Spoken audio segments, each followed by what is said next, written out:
The motion for tonight's debate is that the Fine Gael Labour government deserves the confidence and support of the Irish people. If you'd like to comment on the programme, you can text us at 53131, place the word tonight before your comment, or send us a tweet at #FinB, or email us at tonight@tv3.ie. You can also interact with the programme using the Showpal app, and on tonight's Showpal app poll, we ask the question, does the government deserve the support of the Irish people?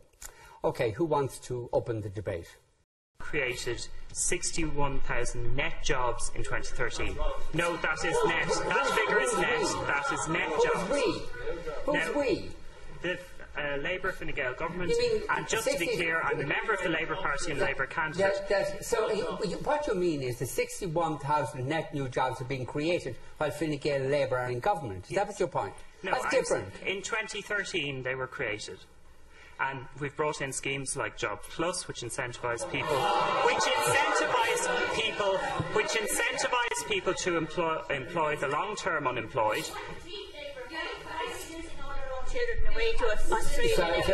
integration is net jobs, but let's face it, if you turn the tap on into a bucket with a hole in it, you can fill the bucket. And that's what they're doing. They may be creating jobs, but they're going just as fast out the bottom of the system, and the people are leaving with them. I mean, where are our people?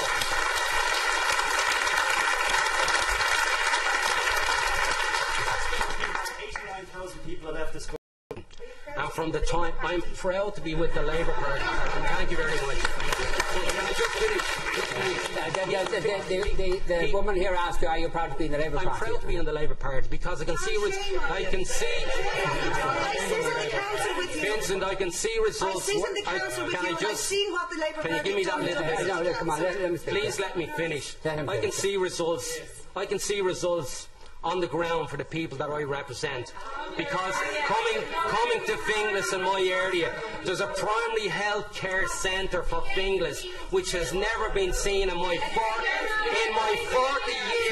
40 years in Finglas. I have never seen a primary health care, and it's coming to Finglas, as I say. Okay, yeah, here, yeah. Just yeah. one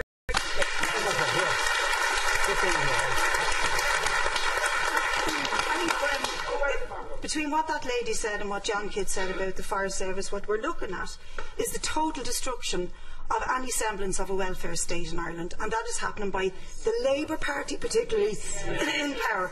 And when you talk about cuts to welfare, when Rita Fagan talks about the destruction of the community sector, this is all true, and it is not just the HSE's proposal to take the ambulance service back into their control. It is the proposal of the city manager to privatise the ambulance service. And this is what we're looking at right throughout the country. It is extremely serious, and it's happening at the rate of knots.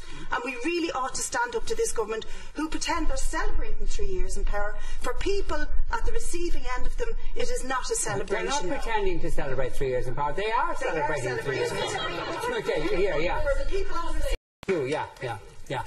Yeah, I just want to pick up this councillor over here on his incredible statement that neither Fine Gael nor Labour want austerity, that they're anti-austerity. I find that incredibly hard to believe, given the life that I'm living, given the struggle to pay my bills, given the difficulty of the people I see around me. They have done nothing but compound austerity to make it go deeper and deeper and deeper. We're in the middle of a massive housing crisis. There's absolutely no social housing being built. This gentleman mentioned rates at a recent meeting in Wexford. I'm actually, just to nail my colours to the mast, I'm running as a candidate for the Council for People Before Profit in Wexford. So we know where we are.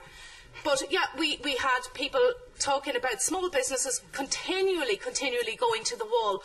We want to support the little people so that a town can hold the flavour of its own unique personality. To do that, we need differential rates, but everything is continually in favour of the big business, the big banks, the multinational corporations. Vincent, I think what we're listening to here tonight is finally the people having a say about the social impacts of what they did to this country. And just cast your mind back how it all began. The rich got into trouble, and their buddies in power, 12 men in 2008, decided that it would be paid out on the back of us. It wasn't austerity, it was robbery. We have had our pockets dipped for long enough. And all of the social consequences that Rita's talking about, whether it's the people sleeping rough tonight or the people with no social housing, all of the pain that we've gone through, and as somebody said, where are we 6 years on? There's more of the same coming. There is an alternative. There is an alternative. Look left. If you want things to be kept the same, as Ed usually says, you put them back in, show them your support. Fianna Fáil, they ran it into the ground, then the others promised change, then changed the promise and did the exact same. You want change, look left, vote left, give us a chance, because we put people before profit. They are privatising everything, only in the interest of the elite to enrich them even further. Austerity has worked. It's done exactly what it was supposed to do, enrich a small group of people. All right. I just want...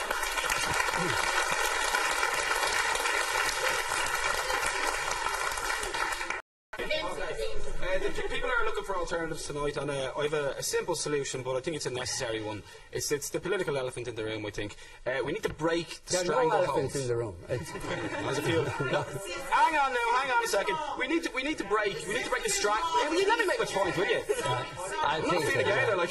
No, I'm saying we need to break the stranglehold the Fianna Fáil, Fine Gael have had on our political system for the last 70 years. For the last 70 years, we've had one or the other. These parties are almost identical in terms of personality, in terms of... Let me finish now, Vincent. In terms of personality, in terms of policy. People say, you know, we went from Fianna Fáil to Fine Gael and nothing changed. When you change like for like and you get an identical outcome, you've nothing to be surprised about. That's what you voted in. You've got to break the stranglehold. For people for profit, Cillian, out. Okay, just the reality. Ruth Nolan, People Before Profit Alliance, Lucan-Palmerstown, understanding the local elections, proud to do so. But I have to take umbrage with that lady from Fine Gael when she says stability was brought to this country. She should come to Lucan and see what stability is. I have phone calls every day of the week from people who are crying, who cannot pay their mortgages, who cannot feed their children, and they want to know how they're going to scrape their property tax together, and now they're looking at men metering outside their doors to charge them for waters being turned into a commodity. You're a disgrace, as is your colleagues in Labour. Tina MacVeigh from People Before Profit and a candidate in the Crumlin-Kimmage area, and I just think this is fantastic, this debate, and like just listening to, I mean, I'm not going to go back over the horrific stories that we've heard tonight, because I witness them every day in my job. I'm proud to work as a community worker in the area, but I'm also a community activist and obviously political, and like what you're getting here is basically the government parties and the establishment parties coming out with the same spin. They can justify absolutely everything that they have done because they've got a line to stand over it and to spin it out to us. And I see that with the candidates that they have parachuted into our area, who've not been seen on the ground for 5 years and are back in again in the area with the same answers like Fianna Fáil, Fine Gael, Labour, all of you have the same answers. People are faced with a very important choice in Irish politics. This is a very important election. It's a simple choice. Are you going to vote for people who are on the side of the people, or are you going to vote for the same again? Okay, we're running out of time. We're running out of what stories do you want to talk about? Well, the first one you asked about there, I really hadn't drawn any attention to because I was reading the stuff on the Ukraine. But actually, I'm kind of really taken by this, that the Commissioner is saying that Irish house prices are undervalued by 13%. But if you read through the article, it does add that the price of houses in Dublin is rising too steeply and that there's an undersupply of housing in Dublin. Now, we were protesting at the Doyle yesterday when they were celebrating their 3 years People Before Profit, along with a lot of homeless people and some of the clients that come to us who are really in bad situations, waiting on the housing list. There's about 32,000 people waiting for social housing in Dublin, and the social housing situation is in dire and chronic situation. Kevin, what are you going to say to that? They're not building them and they're not fixing them up. They're not putting any resources into them. Kevin is a Fine Gael councillor. I would say, Vincent, just looking at the piece, it's quite clear. There is, as has been said, there is an issue here with different parts of the country as well. In Dublin, is performing to a certain standard, whereas other counties like Louth, where I'm from, would be different. But I would say that it does appear to be increasing slowly.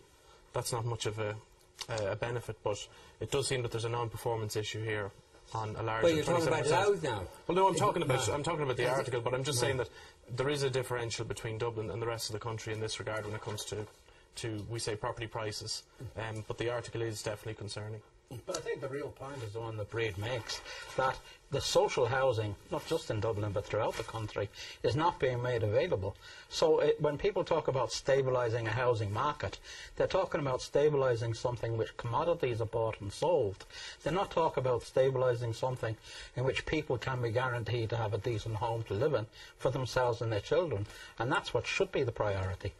And, the rents in Dublin are going through the roof, and people cannot afford them.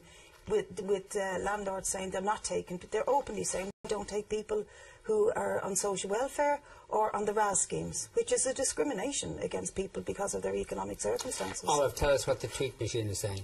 Well, I'm sure you'd be very